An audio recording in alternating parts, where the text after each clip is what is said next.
Bernard Bodin, une présence exceptionnelle ici à Sisteron. Vous ne vous déplacez pas comme ça tous les jours dans la France? Non, je ne pense pas que ça soit exceptionnel. Je crois que c'est normal. Moi aussi, je suis un président tout à fait normal, puisque je suis le président de tous les chasseurs de France, donc je représente tout et je défends tous les modes de chasse. Et vous savez que la France est très riche sur le plan cynégétique, puisque nous avons 40 modes de chasse, les espèces nombreuses, et des modes de chasse traditionnels. Et ce sont des chasses que nous devons défendre tant au niveau ministériel qu'au niveau européen encore plus. Et il est de mon devoir de président national de venir à une assemblée générale de cette association qui se bat depuis des années pour cette promotion et cette défense. Vous parlez d'un sujet préoccupant, mais il vaut mieux le répéter sans arrêt que regarder sur soi. C'est-à-dire, voilà, sur 50 communes, sur 200 communes dans le département, il y en a 50 qui ont le droit de gluer sur 200. C'est un quart, c'est pas beaucoup. Bon, je voudrais rappeler à Claude, puisqu'il a parlé d'étendre le droit de gluer à d'autres communes, que le droit de gluer, c'est une dérogation européenne, une dérogation à la directive oiseaux. Donc ça veut dire que si on touche ce problème-là, on risque d'avoir les mêmes problèmes qu'avec l'arrêté de 89. Donc il faut être très prudent. Ça a été un débat très constructif. Il y a des sujets qui sont des sujets d'actualité, même si ça peut sembler dérisoire pour des observateurs extérieurs. Le transport, la capture, la détention, les arrêtés qui chaque année sont remis en cause, c'est quelque chose qui est important. Quels sont les sujets, on va dire, chauds? Les sujets chauds, ça va être l'arrêté sur l'utilisation des gluaux.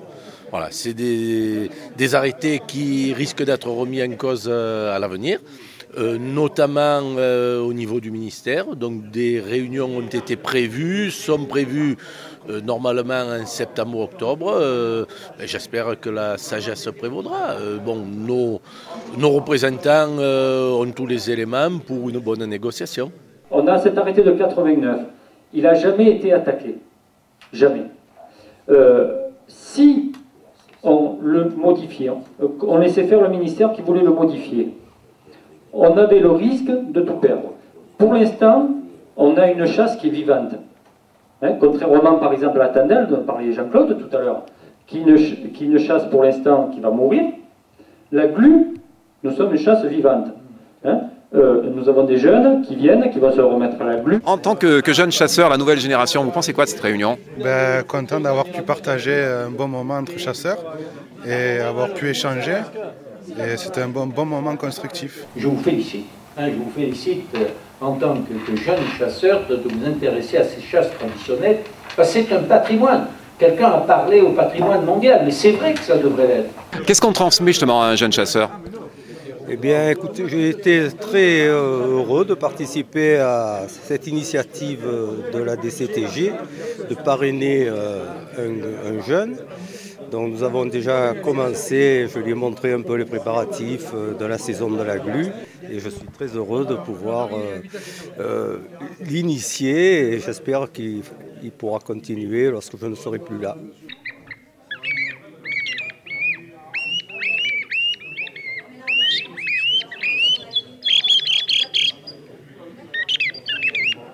Messieurs, excusez-moi d'interrompre cette belle mélodie. Alors là, c'est quoi comme sifflet?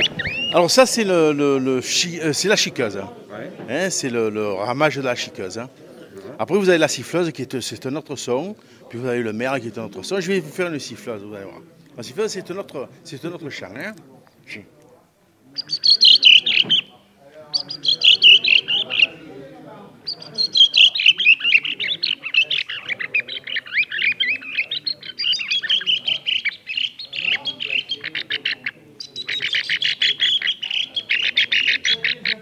Merci beaucoup. Alors là, le principe, c'est attirer le gibier?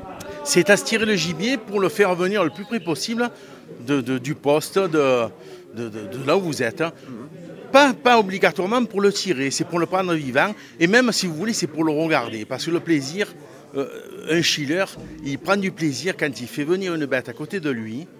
et de pouvoir lui converser avec elle. Voilà.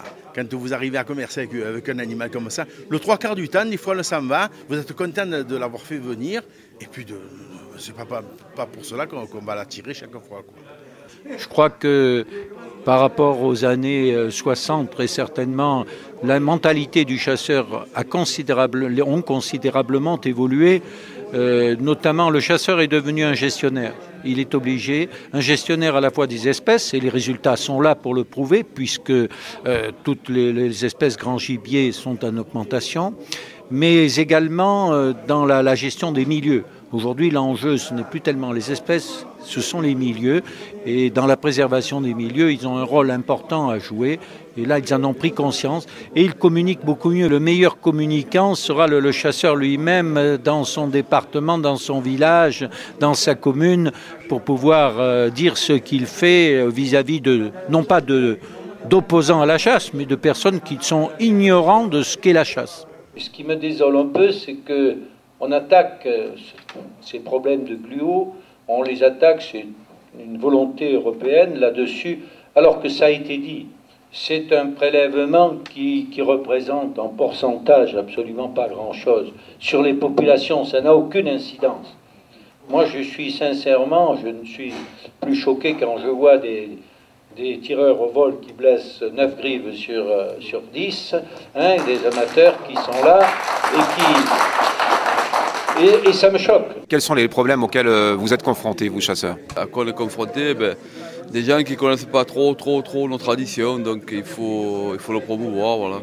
Donc on n'est pas non plus que des tueurs de grives, quoi. On est surtout passionnés, voilà. Comme beaucoup d'autres passionnés.